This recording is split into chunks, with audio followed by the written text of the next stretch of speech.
¿Qué tal? Muy buenas noches. ¿Me escuchan bien? ¿Sí? Uy, perdón. ¿Sí me logran escuchar?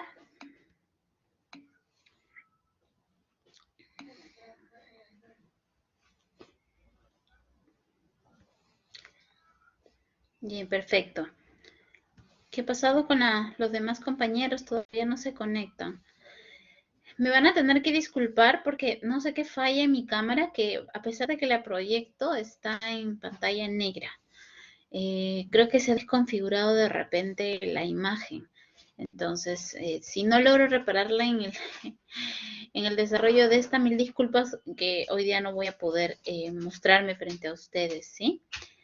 Pero eso igual no va a ser impedimento de que podamos realizar la clase. ¿Sí me escuchan bien? Porque me aparece como si estuviera uniéndome recién y no estoy conectada. Ok, perfecto. Bien, vamos a esperar entonces un par de minutitos más a que se conecten sus compañeros y comenzamos con la sesión y también algunos temas que quiero conversar con ustedes.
Ya, vamos a empezar entonces. Bien, a ver.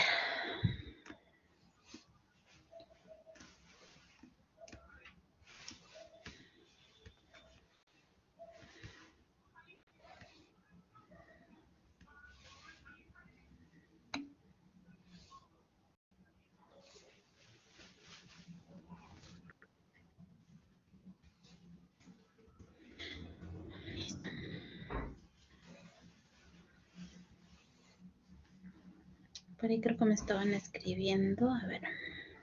Muy buenas noches, Daniel. Ok, bien, son 7 asistentes. No sé qué ha pasado con sus demás compañeros, pero vamos a comenzar igual para poder hacerles llegar todo lo que quiero indicarles el día de hoy. El día de hoy el tema es bastante corto en realidad, pero lo que tengo que decirles es importante, ¿no? Como ustedes saben, hasta esta semana se recibió la T2, ¿cierto? Esta T2 consistía en la elaboración de un ensayo de forma grupal, ¿bien?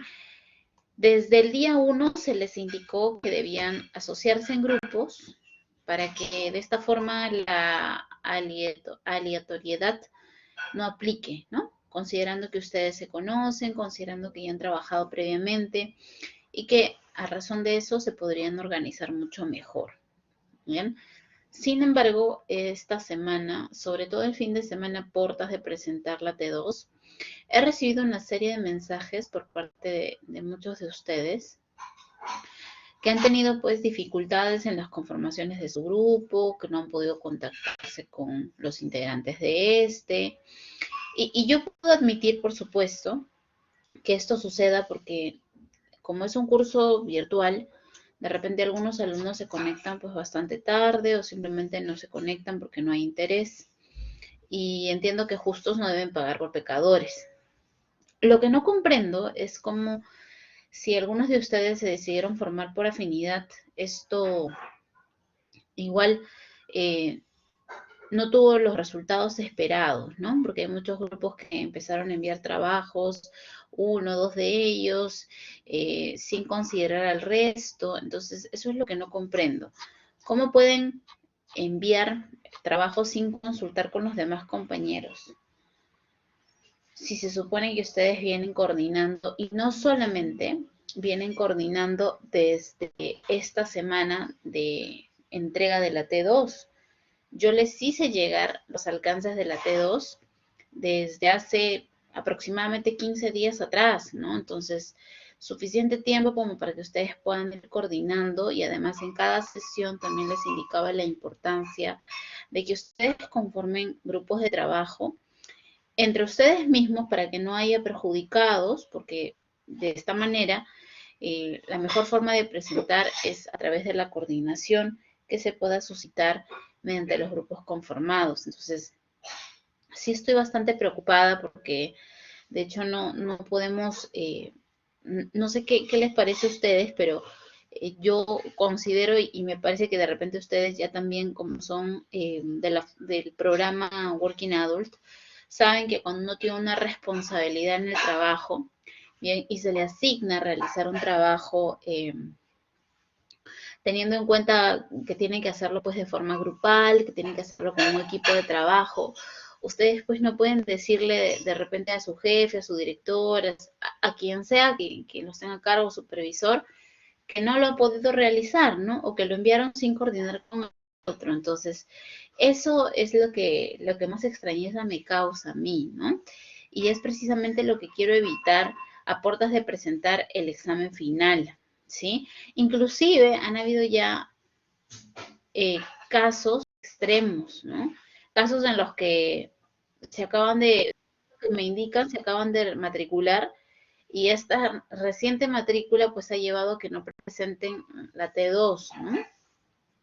Yo tengo entendido que las matrículas concluyeron en la semana 3 del curso y que es responsabilidad absoluta de los estudiantes, así no hayan podido contactarse con sus equipos, presentar la T2 pues para no afectarse, ¿cierto?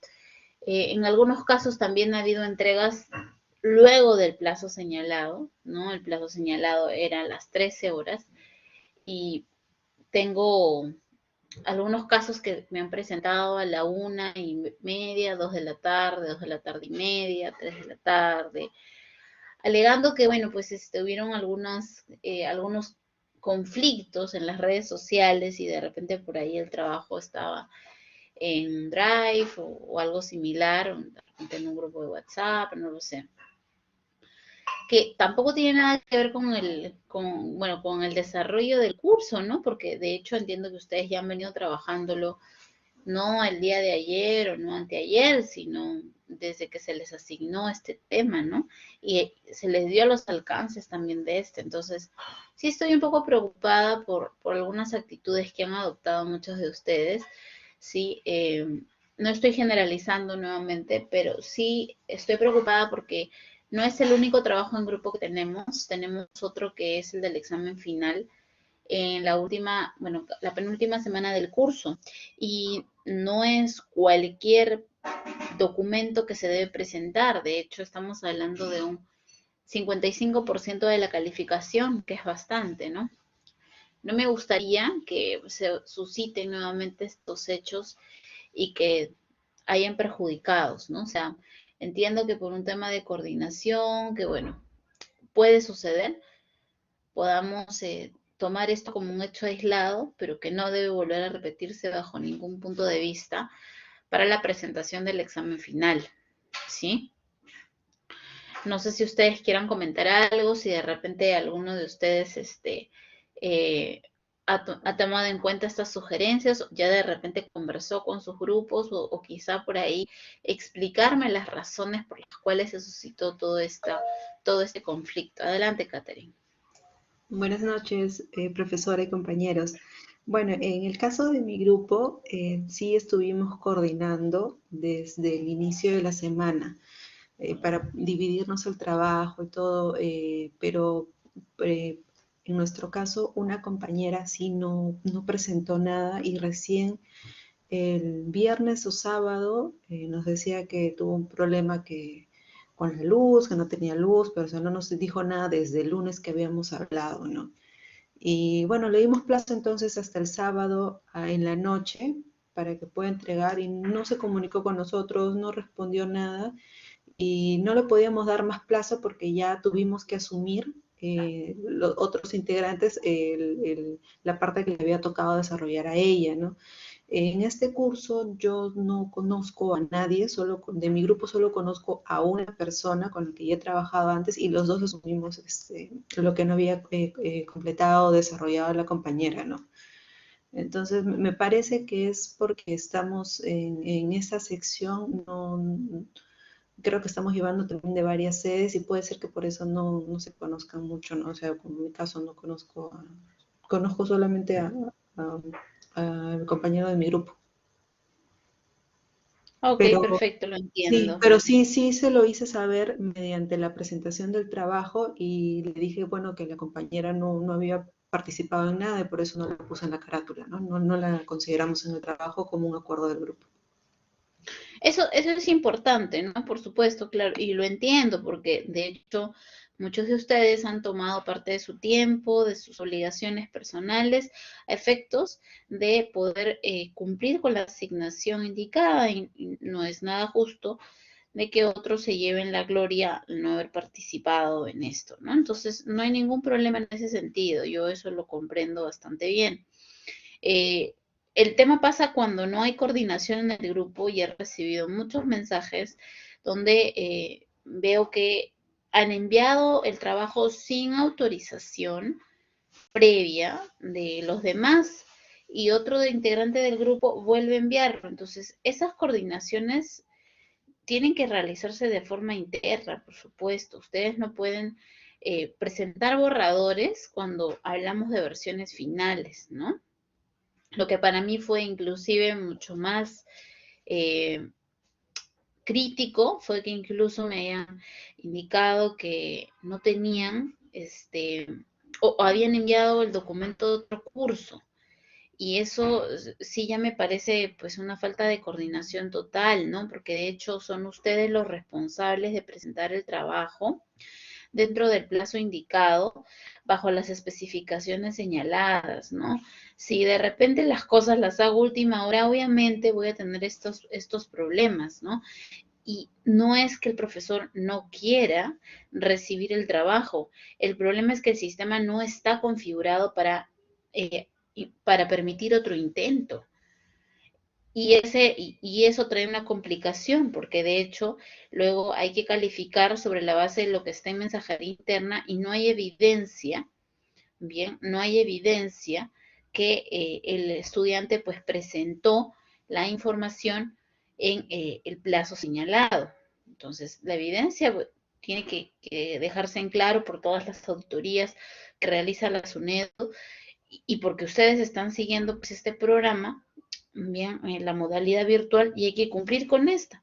Sin embargo, si lo presentan a través de otro canal, allí pues radica el problema, ¿no? Y ese es el tema, ese es el punto que quería comentarles a ustedes, ¿no? Eh, no es que quiera, digamos, ser latosa con el tema o llamarles la atención por algo que no tiene fundamento, todo lo contrario, ¿no? Sí necesito, por favor, que se pongan más atentos a las presentaciones de su trabajo. Entiendo que, bueno, la coordinación puede suceder, de hecho, hay alumnos nuevamente que no tienen el interés o que simplemente no son responsables y los demás no se pueden perjudicar por eso. Pero lo que sí no voy a entender es que no haya coordinación en el mismo grupo, o sea, no sé qué es lo que ha pasado.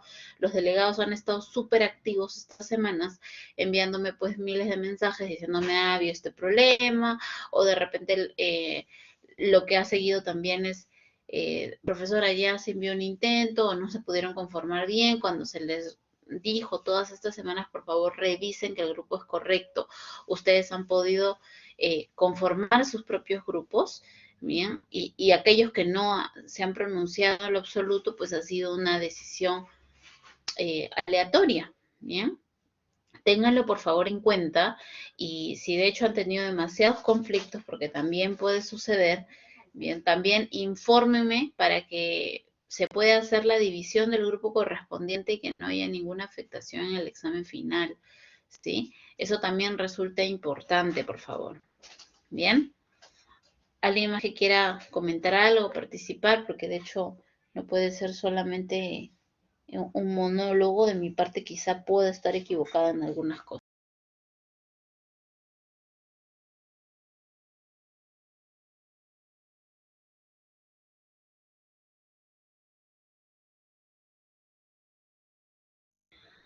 Bien, entonces vamos a comenzar el día de hoy con otro tema. Bien, como les dije, es un tema un tema cortito, pero igual bastante importante. Buenas noches, Rocío, ¿qué tal? Permítame un segundo.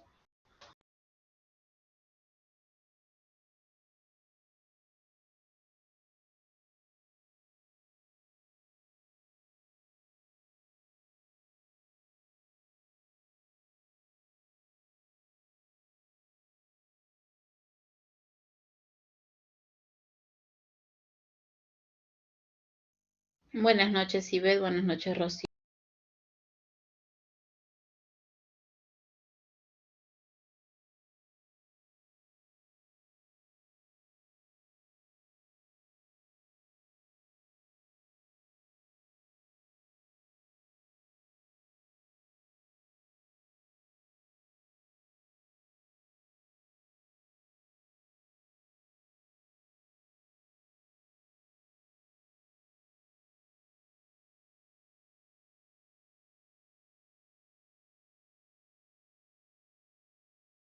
Bien, entonces el día de hoy vamos a revisar otros sujetos del derecho internacional público.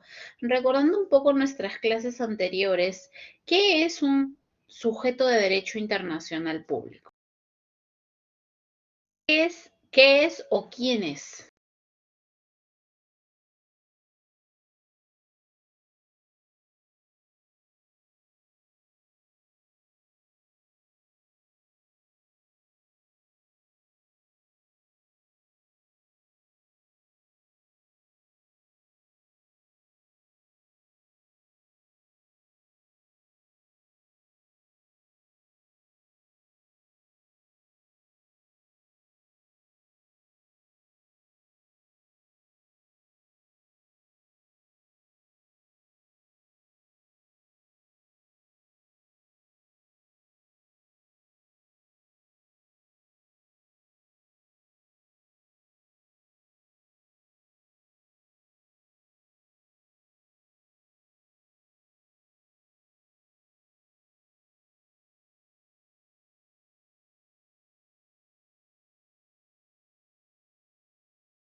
Si lograron escuchar mi pregunta, les decía, ¿qué cosa es o quién es un sujeto de derecho internacional público?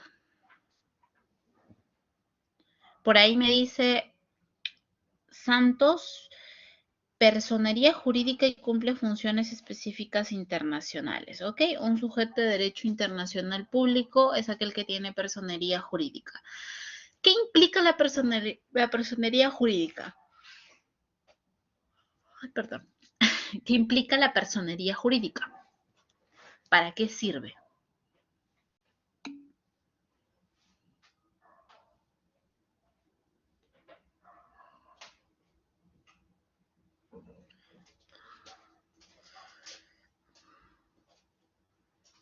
Autónomo, ¿autónomo en qué sentido? ¿Para representar a quién, a qué?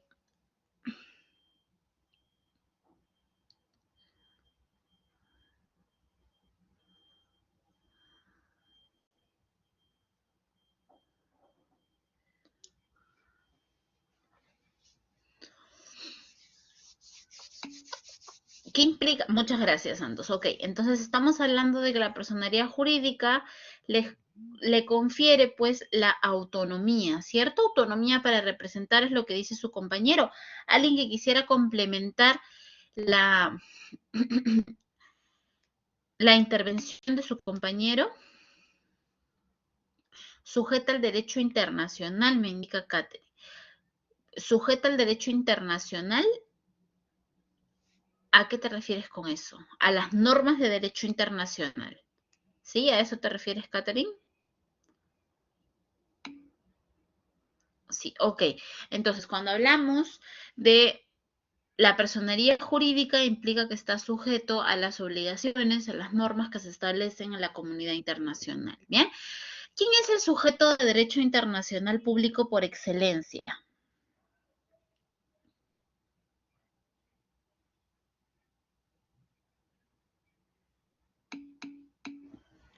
Los estados, bien, perfecto. Los estados, que ya hemos hablado densamente sobre ellos, tienen un componente esencial que es la soberanía y sobre la base de esta, pues no, van a tener un protagonismo en la comunidad internacional, ¿no? Donde no hay, por supuesto, ningún estado se somete pues a la voluntad de otro, bien, todos actúan en función a sus propios intereses.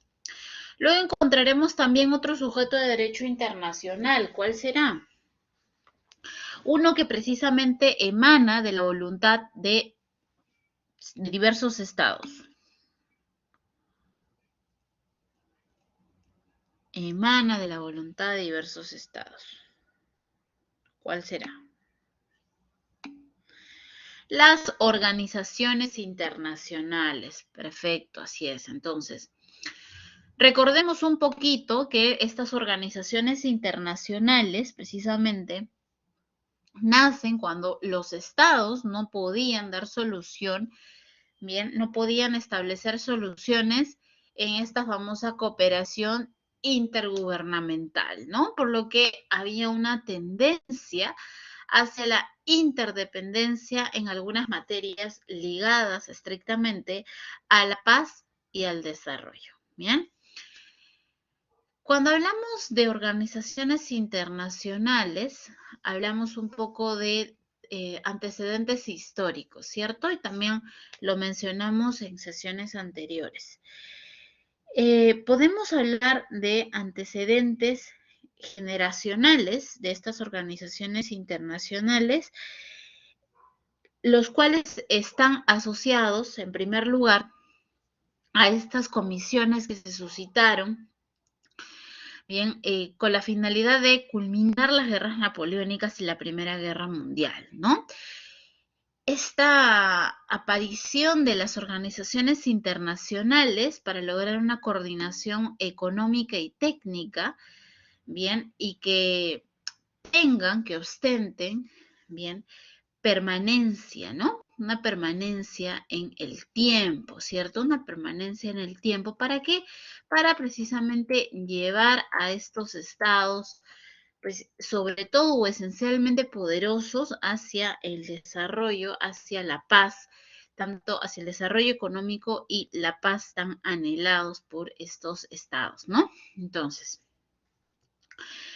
en una segunda fase podríamos hablar de ya el inicio de la famosa Sociedad de las Naciones, ¿no? Una organización internacional que esencialmente tuvo un corte político, bien, para mantener la paz y la seguridad internacionales, ¿cierto? Esta sociedad de naciones no tuvo el resultado esperado porque, bueno, al no tener el apoyo de su principal impulsor, promotor, que era Estados Unidos, bien, entonces cayó la sociedad de naciones, bien.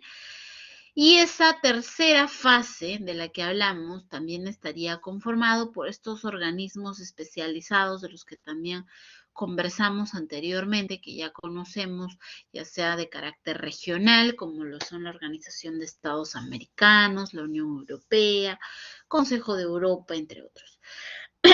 O aquellas que tienen un corte económico, como es el caso del Fondo Monetario Internacional, el Banco Mundial, otros de aspecto también social, como es el caso de la Organización Mundial de Salud, por ejemplo.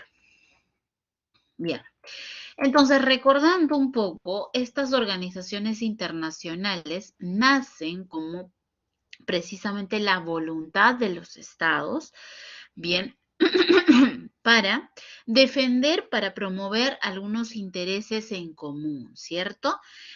Y todo cuanto rige la organización internacional va a estar contenido en un tratado constitutivo, ¿cierto? Recordamos, es un tratado constitutivo en el que se van a señalar pues los derechos, los fines y las obligaciones de estas organizaciones internacionales, ¿bien? Perdón, disculpen, estoy un poco mal con la garganta. Bien, y hemos hablado precisamente de esta subjetividad internacional, también en cuanto a organizaciones internacionales, que resulta ser, a diferencia de los estados, bastante limitada. ¿Por qué? Porque las organizaciones internacionales solo van a gozar de derechos y de obligaciones que se encuentren estipuladas en este famoso tratado constitutivo, ¿cierto? En este tratado constitutivo que celebran los estados, ¿no? Bien, eso solo para recordar a las organizaciones internacionales, que bueno, hablamos de ellas previamente. Bien, entonces aquí recordamos un poco y vamos a ir hacia el primer sujeto de derecho internacional público, bien, que es considerado como tal por la doctrina, ¿cierto? Bien, entonces cuando hablamos de los sujetos de derecho internacional público, no podemos dejar de mencionar a los pueblos. ¿Qué son los pueblos? Los pueblos poseen, precisamente, son sujetos de derecho internacional y poseen la titularidad del derecho a la libre determinación, ¿no? Cuando hablamos de los pueblos podemos considerar dos regímenes, ¿no? Los que tienen un estatus internacional específico y los que están constituidos en estados, ¿sí? Cuando hablamos del primer caso, es decir, aquellos que tienen estatus internacional específico, hablaremos de aquellos que están sometidos a un régimen colonial, ¿no? A una ocupación extranjera, ¿sí? O uno similar, ¿no? El contenido del derecho a la libre determinación para este tipo de pueblos, entonces, supone el derecho a decidir con libertad sobre su condición política. ¿Bien? Entonces, sobre este tema, puntualmente, la Asamblea General de Naciones Unidas ha señalado que todos los pueblos tienen el derecho de libre determinación, bien, teniendo en cuenta precisamente esta famosa libre determinación, ¿no?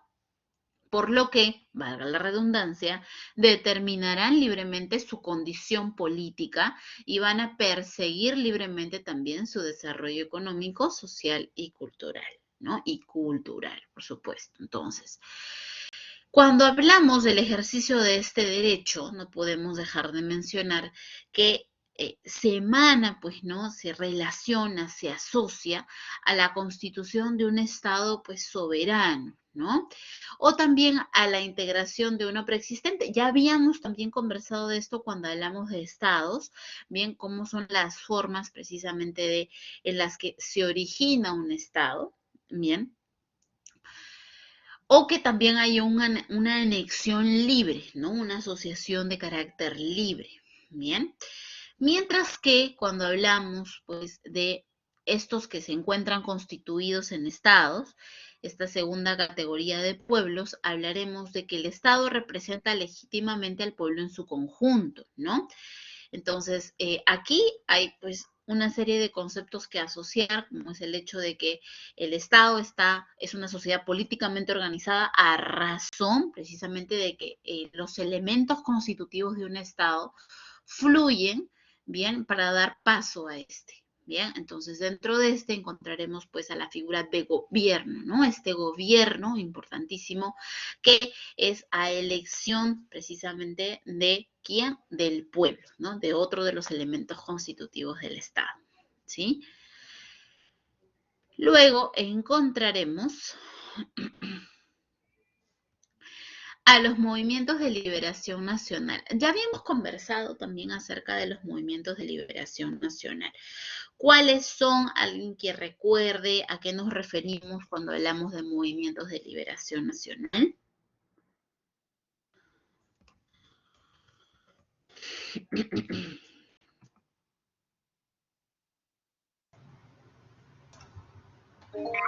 Sí, adelante.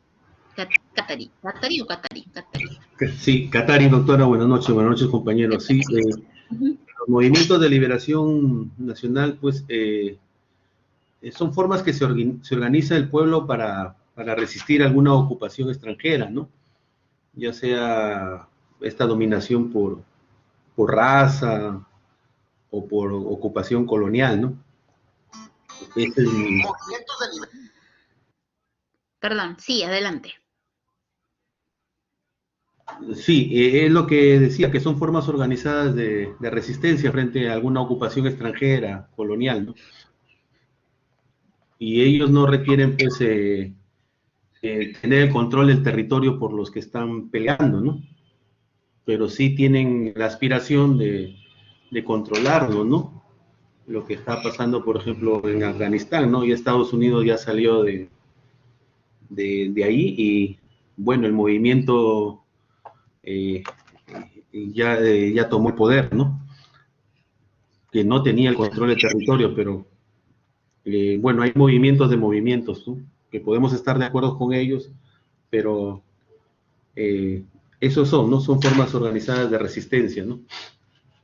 Ok, perfecto, coincido contigo en eso. Muchísimas gracias, Katari. Efectivamente, hablamos de un movimiento que lo que pretende, pues en buena cuenta, es una independencia, ¿no? Se sienten oprimidos, sometidos, y precisamente sobre la base de ciertos ideales, bien, surgen estos movimientos conocidos como de liberación nacional. Ahora, por allí he escuchado en la intervención de su compañero lo siguiente: podemos no estar de acuerdo con ellos o no, pero esto, y es importante que lo sepamos, antes ya lo habíamos conversado, bien, deben o no cumplir con ciertos requisitos para tener la categoría de movimientos de liberación nacional.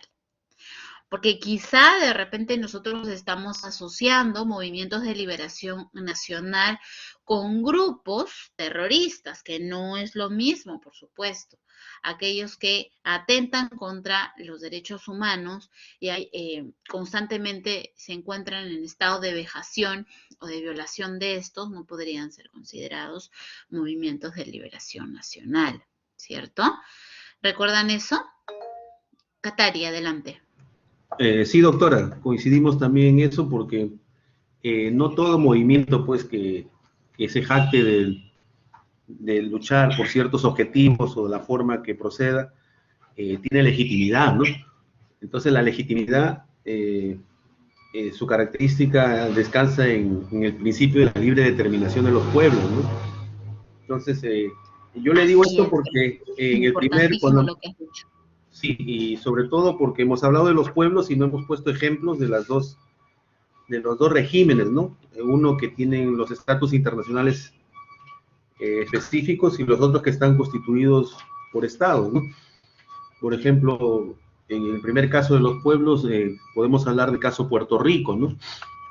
Exacto, exacto. Sí, Y entonces, gracias por la precisión. Y gracias por la ya, precisión, que doctora. Sí. todavía resulta ser pues el famoso Commonwealth de Estados Unidos, ¿no?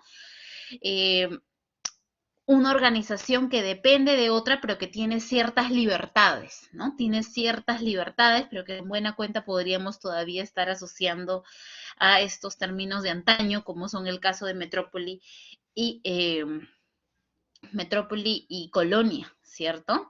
Pero todavía existen, ¿no? Hay algunos estados que todavía subsisten bajo precisamente los alcances o las decisiones políticas de uno superior, como es el caso de Puerto Rico, ¿no? Y los estados, por supuesto, que comentamos, que son aquellos estados soberanos, como es el caso, por ejemplo, de Perú, que nosotros tomamos nuestras decisiones sobre la base de los poderes que están constituidos, esencialmente el Ejecutivo y pues el Legislativo en materia normativa, ¿bien? Y Y esos serían los ejemplos a propósito de lo que indicó su compañero. Muchísimas gracias, Katari, por la apreciación, ¿sí? No olvidarme de eso. Y precisamente, hablando de estos ejemplos, y antes de seguir conversando un poco más acerca de los movimientos de liberación nacional, vamos a señalar algunos ejemplos que son pertinentes, ¿bien? Para el desarrollo de esta sección, ¿no? Parece importante también compartirlos. A ver.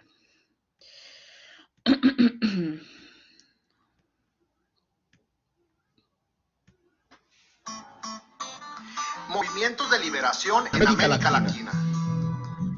Un movimiento de liberación nacional es un llamado a un grupo de cambios que emanan de una región con tintes nacionalistas y que pretenden la independencia política, económica o religiosa de un país. Los movimientos de liberación nacional en los pueblos latinoamericanos tienen una connotación especial, debido al intervencionismo e imperialismo estadounidense.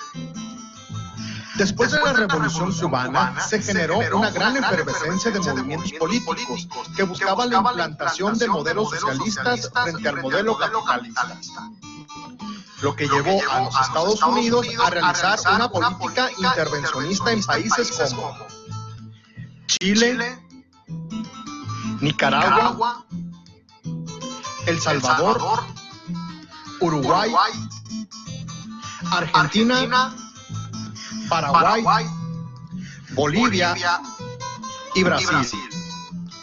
Recuerda que décadas atrás los estadounidenses se habían hecho esta frase: América para los americanos. Nicaragua y el Frente Sandinista. El Frente Sandinista es un movimiento armado que se desarrolla en Nicaragua y que llega al poder el día 19 de julio de 1979. Su objetivo principal era el derrocamiento de la dictadura militar de la familia Somoza, y este movimiento fue impulsado por el ejemplo de la Revolución Cubana. El nombre de esta rebelión es tomado de Augusto Sandino, quien sostuvo una guerra de guerrillas en contra de Estados Unidos durante la intervención de las primeras décadas del siglo XX. Y su ideología era marxista-leninista.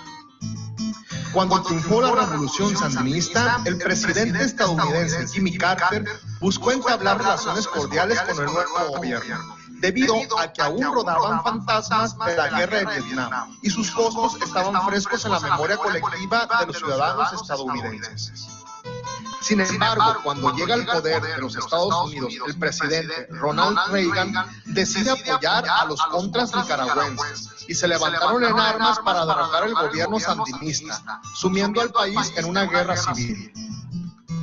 El apoyo brindado por Estados Unidos fue con campos de entrenamiento en Honduras, armas, alimentos y suministros, todo a través de la CIA, que es la Agencia Central de Inteligencia.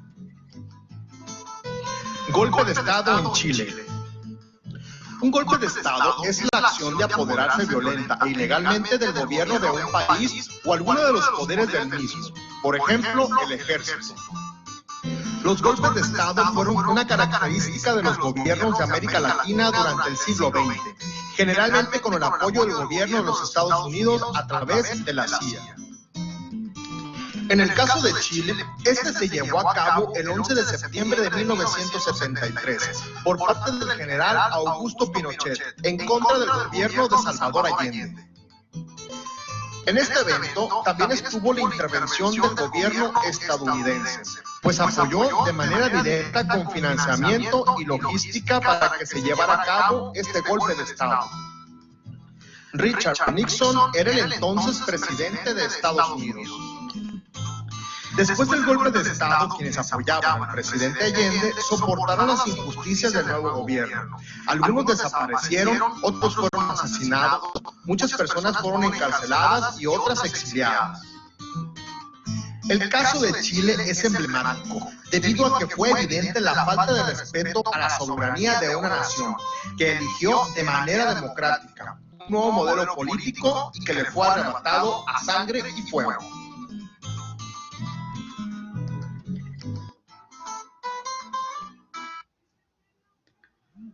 Hola. ¿Me escuchan? Sí, pues sí lo Ya, escuchamos. perfecto.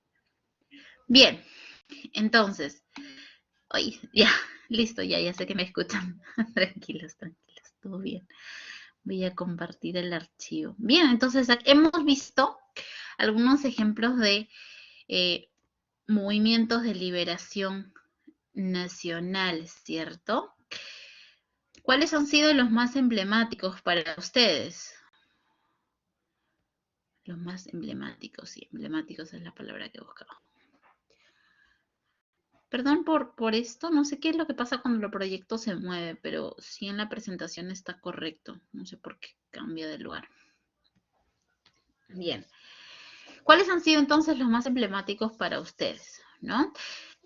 Yendo un poquito al concepto, recordemos que estos movimientos de liberación nacional son, en buena cuenta, formas organizadas de resistencia frente precisamente a la ocupación colonial que busca esta famosa independencia. Bien, dominación extranjera, como también lo señaló su compañero, ¿no?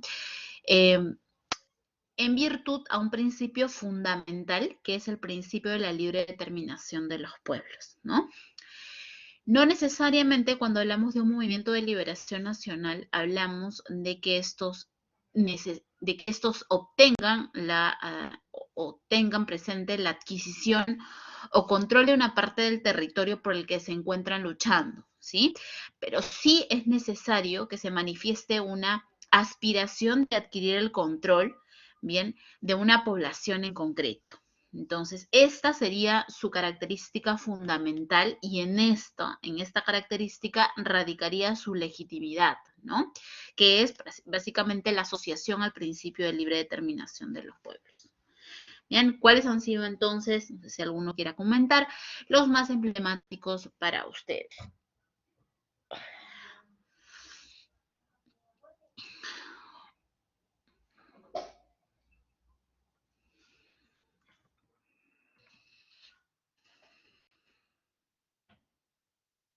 ¿Hola? Ahí están escribiendo, a ver. Cuba, Carlos, coméntanos un poco, ¿por qué razón?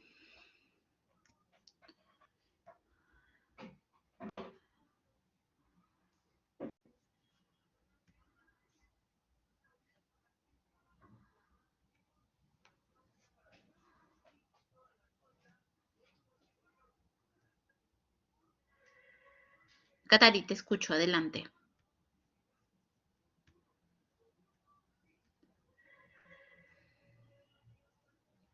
Hola. Katari, te escucho. ¿Me escuchan? Sí, doctora, se quedó alzada la mano, pero sí puedo opinar sobre Cuba. El movimiento en realidad, si uno ve la historia de Cuba, era colonia española y en la guerra entre Estados Unidos y España por dominar estas islas, no solamente Cuba, sino las demás que están alrededor. Entonces empezó esta pelea, ¿no? Este movimiento, ¿no? Liderado pues en Cuba por Castro, ¿no? Entonces, como yo decía, depende pues de la libre determinación de los pueblos, qué es lo que quieren para ellos, ¿no? Cuba apostó por liberarse, eh, amén del régimen que lo domina. Entonces, de repente por ahí es representativo, más por la resistencia que tiene de estar 60 años bloqueada económicamente y a pesar de eso apostar por su educación y por el desarrollo de la medicina, tanto que tienen 3 vacunas ya desarrolladas, ¿no? Pero ese es otro tema, pero el movimiento fue por eso, ¿no? Y quizá comparto con Carlos Santiago Saavedra, de repente él tiene otra línea, otro punto de vista, ¿no? Muchísimas gracias, Katari. Efectivamente, ¿no? El famoso movimiento 26 de julio, ¿cierto? Este movimiento que se originó en Cuba a razón de lo que bien señala su compañero, liderado por Fidel Castro, ante precisamente esta opresión de gobierno extranjero conocido pues por Estados Unidos, ¿no? Esta ideología que también es un tema aparte y que implicaría también quizá más de una o varias sesiones sobre las ideologías que manejan todavía al pueblo cubano, bien, básicamente se centra en una ideología nacionalista, antiimperialista, bien, y en teoría democrática, ¿no? Democrática, sin embargo, por básicamente intereses personales e intereses particulares. Ya conocemos pues la historia de Cuba y cómo es que se perpetuó en el gobierno Fidel Castro y posteriormente la familia de este, ¿no?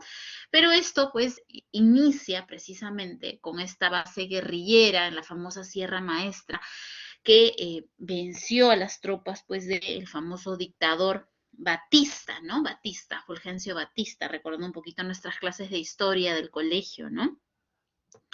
Y es pues el movimiento de liberación nacional más reconocido en la historia latinoamericana, ¿no? Que de hecho continúa y que ha traído consigo una serie de beneficios y también, ¿por qué no señalar una serie de también de complicaciones debido a la posición que se instauró por parte del gobierno cubano, que ha mantenido todavía el famoso bloqueo, el famoso embargo de los Estados Unidos, que también ya conversamos acerca de este en algunas sesiones anteriores, ¿cierto? Bien, bastante interesante conocer un poco más acerca de estos movimientos de liberación nacional, ¿no? Acto seguido encontraremos a las empresas multinacionales. Cuando hablemos de empresas multinacionales no podemos hablar propiamente de sujetos de derecho internacional público propiamente dicho. ¿Por qué? La doctrina las considera, bien, pero recordemos que la doctrina es una fuente auxiliar del derecho internacional público.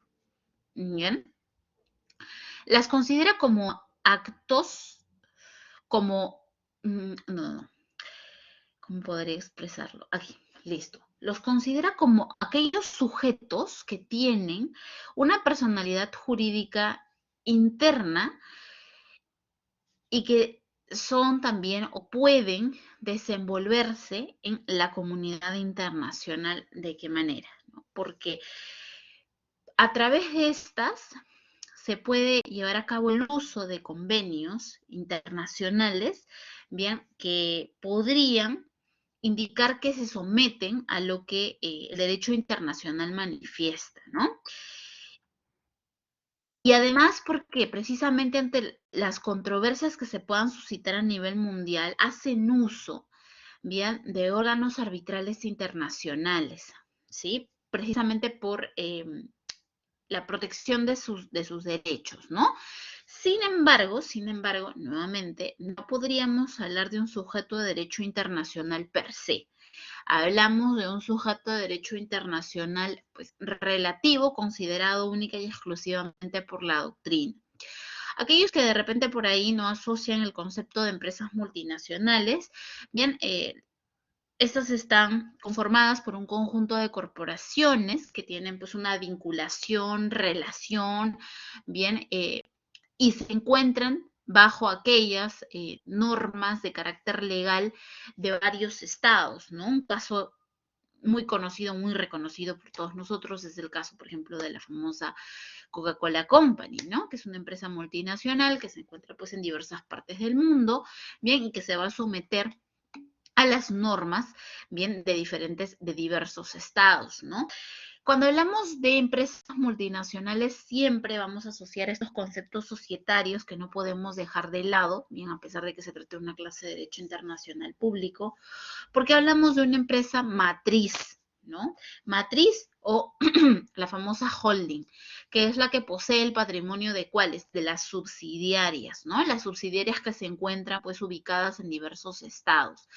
Y es esta precisamente la matriz quien ejerce el control sobre las demás, por supuesto, y quien adopta la toma de decisiones, ¿no? ¿Para qué? La toma de decisiones económicas, la toma de decisiones societarias, para el funcionamiento de toda la corporación.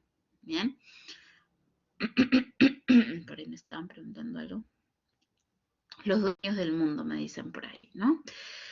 Eh, relativo, ¿no? Y recuerden que para oferta siempre hay demanda, ¿no? Entonces, de hecho, el prestigio que tienen muchas empresas multinacionales se debe precisamente a la calidad, ¿no?, de los productos que ofrecen. Eh, esto siempre me hace pensar un poco en la famosa guerra de publicidad que se ha establecido entre Coca-Cola y Pepsi, ¿no?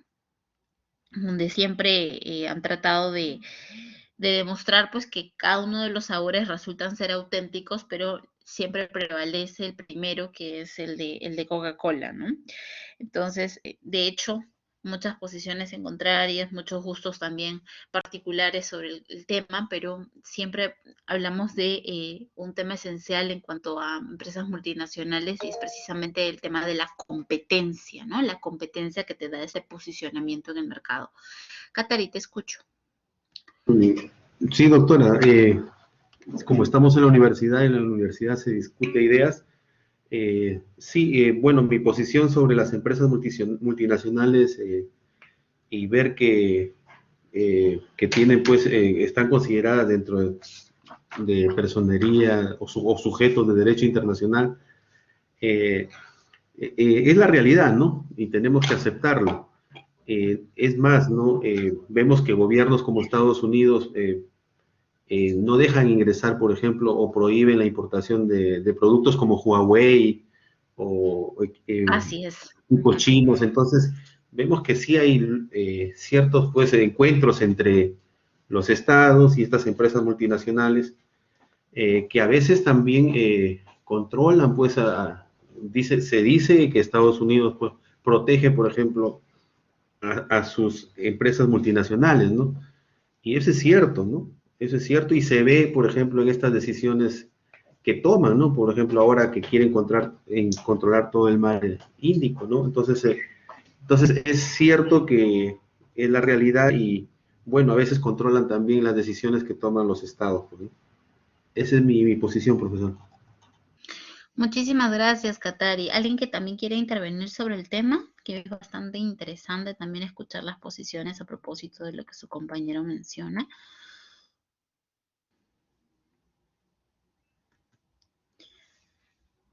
Bien, ok, perfecto. Efectivamente, ¿no? Encontramos que estas empresas multinacionales pues resultan ser actores relevantes en estas relaciones internacionales, ¿no? Y sobre todo pues alcanzaron, sí, un gran posicionamiento eh, constituida, luego, claro, luego de constituida la famosa Sociedad de Naciones, ¿no? Cuando hablamos del surgimiento de las primeras o de las incipientes organizaciones internacionales, ¿no? Jesús, te escucho. Doctora, buenas noches. Con respecto a las empresas multinacionales, si bien es cierto, cada vez algunas ostentan más y más poder por su posición de dominio, tratan de incrementar, de ramificarse, muchas veces suelen negociar, digamos, con incluso estados. El papel de los estados es preponderante y muy importante para justamente mantener este poder que ellos tienen a raya, o sea, dentro de los límites, digamos, donde los demás puedan competir, digamos, en condiciones de igualdad para que, digamos, estas empresas no abusen, ¿no? Porque, digamos, muchas veces han abusado de eso, y a veces el esfuerzo, digamos, de los estados, de los organismos, digamos, de control, es muy importante para poder mantener eso. Ya hemos visto sanciones a empresas tan grandes, digamos, como son Google, Facebook mismo, digamos, que todo el mundo, digamos, conoce, pero, digamos, su trascendencia, digamos, importante, digamos, que tiene, no los hace, digamos, libres de este control que deben mantener los estados sobre ellos. Sí, muchísimas gracias, Jesús. Solamente para que se hagan una idea, de hecho, y vamos a complementarlo también a través de una lectura, para que este tema no pase desapercibido, hablamos de que aproximadamente deben existir pues unas 50.000 empresas transnacionales, ¿no? Y se tiene que estas efectúan, solamente este grupo específico efectúa 2/3 del comercio mundial, ¿no? Para saber el poder que tienen, el poder económico que tienen estas empresas multinacionales, ¿cierto? Y las más poderosas, cuando hablamos de las más poderosas, vamos a poner un número, bien, 86 empresas más poderosas, superan con sus ventas las exportaciones de casi todos los estados, bien, que conforman la comunidad internacional. Entonces, para que veamos la magnitud del poder económico que tienen estas empresas, ¿no? Por supuesto, vamos a siempre hablar también de potencias que son las más industrializadas. No es lo mismo hablar de un país latinoamericano en materia de competencia que un país industrializado, como es el caso de Estados Unidos, como es el caso de Japón, como es el caso de Alemania, como es el caso de Canadá, como es el caso de Italia, los poderosos países que a razón de esta industria es que superan o tienen esta capacidad de poder superar con sus exportaciones las ventas de casi toda la comunidad internacional, ¿no? Carlos, te escucho. Carlos Lenin. Sí, profesora, ¿cómo está? Buenas noches. Estoy de acuerdo con lo que ¿me escuchan? Sí. Ya, estoy de acuerdo con lo que indican los compañeros en caso de las empresas internacionales, pero también yo lo veo un lado bueno. Yo trabajé en una empresa internacional como jefe de recursos humanos hace como 10 años atrás en Nestlé, cuando Nestlé y de una u otra forma absorbió lo que es Motte y Donofrio. Nestlé creo que es una de las 20, 30 empresas más grandes del mundo de alimentos, pero la parte buena de estas empresas es que también traen tecnología y sobre eso trae una serie de cosas que desgraciadamente las empresas nacionales no tienen y obligan a cierto momento a equipararse, ¿no? A buscar la tecnología, buscar, llamemos, la mejora continua, traen el ISO. Muchas empresas acá en el Perú cuando yo recuerdo que trabajaba no tenían ni siquiera conversaban lo que era un ISO. Y fuera, sin decir los sueldos, las utilidades que pagan a los trabajadores nacionales, ¿no? Porque tienen una política de calidad y la misma política la replican en diferentes lugares donde tienen plantas. Tuve la suerte de trabajar también en Bolivia, en Argentina, donde me destacaron a ocupar esos puestos y las mismas políticas se repercuten donde tiene sus plantas. Es decir, para mí una empresa transnacional lo veo como una empresa, si bien es cierto, condiciona así a las empresas nacionales, pero de una forma los obligan a que ellas también pues comiencen a mirar más arriba de lo tradicional que eran. Claro, por supuesto que tiene sus aspectos positivos. No estamos aquí solamente para mencionar del poder económico que tienen, que es inevitable señalarlo, sino que hablamos de estas consideraciones que ha adoptado la doctrina a efectos de que se puedan llamar sujetos de derecho internacional, ¿cierto? Entonces, sí, por supuesto que hay aspectos positivos, la generación del empleo, la industrialización de determinado país también es importantísimo, ¿no? Nuevamente, el tema de la competencia. Recuerden que sin competencia, bien, los perjudicados directamente somos los consumidores.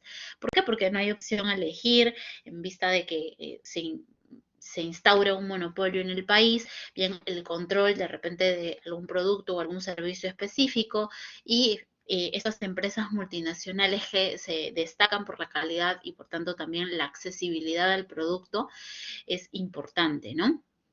Bien, vamos a continuar entonces, porque nos quedan unos minutos de clase, con las organizaciones no gubernamentales, ¿sí? Cuando hablamos de las famosas ONG, no podemos dejar de mencionar que estas entidades de sociedad civil internacional tienen pues algunos temas particulares, agendas particulares, como es el caso de la defensa del medio ambiente, la protección de la mujer, de repente la protección de la infancia, entre otros, ¿no? Gozan de capacidad de movilización. Bien, por eso es que no se puede excluirlas de la comunidad internacional, esto es, que pueden situarse en cualquier parte del mundo, ¿cierto? Inclusive algunas de estas organizaciones no gubernamentales también tienen un estatus consultivo, ¿bien? Esto quiere decir que participan como observadores en el Consejo de Derechos Humanos, dado ahí su relevancia, ¿no? Entonces, también es considerado por parte de la doctrina como un sujeto de derecho internacional, ¿sí? Y por último, y no menos importante, bien, el Comité Internacional de la Cruz Roja. Ya con varios años encima, hablamos de la fundación de este 1863, hablamos de una organización no gubernamental de un carácter esencialmente humanitario, ¿no? Y universal porque se dedica a proteger y asistir víctimas de conflictos armados y otras situaciones de violencia, ¿sí? Cuando hablamos de la subjetividad internacional de este comité, bien, hablamos de que sí ha sido reconocido como un sujeto de derecho internacional único en su clase, bien, único en su clase. ¿Por qué?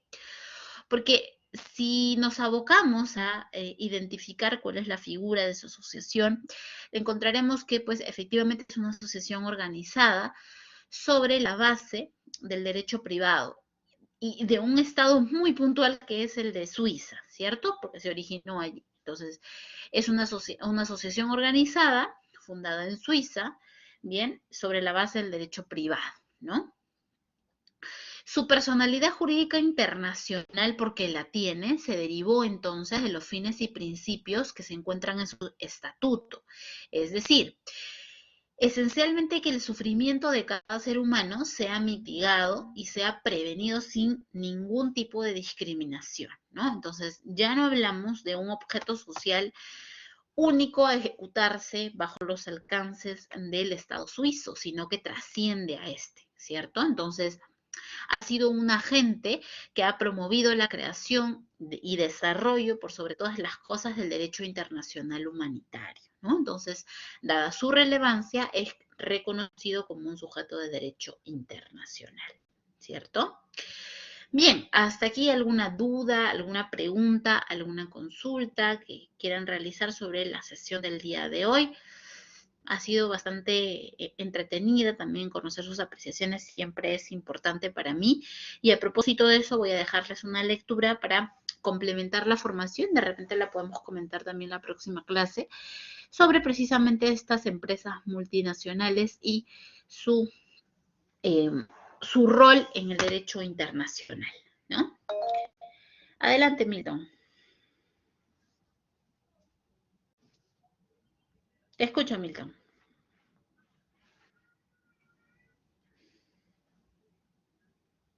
También podemos considerar, bueno, no en el tema internacional, pero sí en el tema nacional, a las rondas urbanas como asociación sin fines de lucro.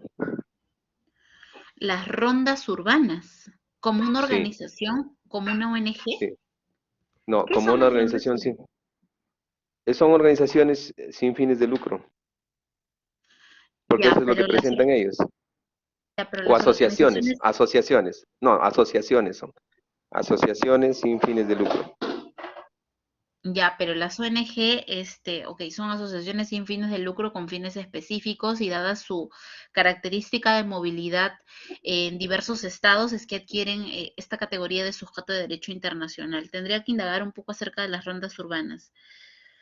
Entiendo que te refieres a, cuando hablamos de rondas urbanas, ¿te refieres a lo asociado con de repente juntas vecinales? O sea, porque, o ¿Es sea, así? normalmente cuando, sí, o sea, Vigilancia, ¿no? le digo porque claro, le digo porque actualmente, bueno, eso no existía, hace unos años atrás no existían las rondas urbanas, solamente existía la ronda rural, que por defecto ya tenía su reglamento y bueno, están consideradas por un tema de tradición, ¿no? Entonces, pero el tema de las rondas urbanas ahora se ha hecho en boga, porque justo en Cajamarca vemos eso, ¿no? Y que ellos, o sea, según su reglamento, se basan a que son una asociación sin fines de lucro. Y ahora yo me preguntaba por el tema de si son consideradas sujetos de derecho, ¿no? Como asociación. Ok, perfecto. Mire, vamos a hacer algo bastante interesante. Bien, como es un tema también nuevo para mí, o sea, yo estoy segura de que no es considerado un sujeto de derecho internacional, pero va a ser una asignación para los que estamos presentes y aquellos que están escuchando la sesión para poder debatirlo en la próxima clase, ¿no? Primero entender a qué se refiere el compañero con el concepto de ronda urbana, que es un concepto nuevo, bien, y por qué sería o no sería considerado un sujeto de derecho internacional, ¿sí? Ok. Listo, entonces ahí me ayudan por favor los delegados a anotar esa asignación y la próxima clase lo conversamos minutos antes de comenzar. ¿Alguien más que tenga alguna duda o pregunta antes de culminar?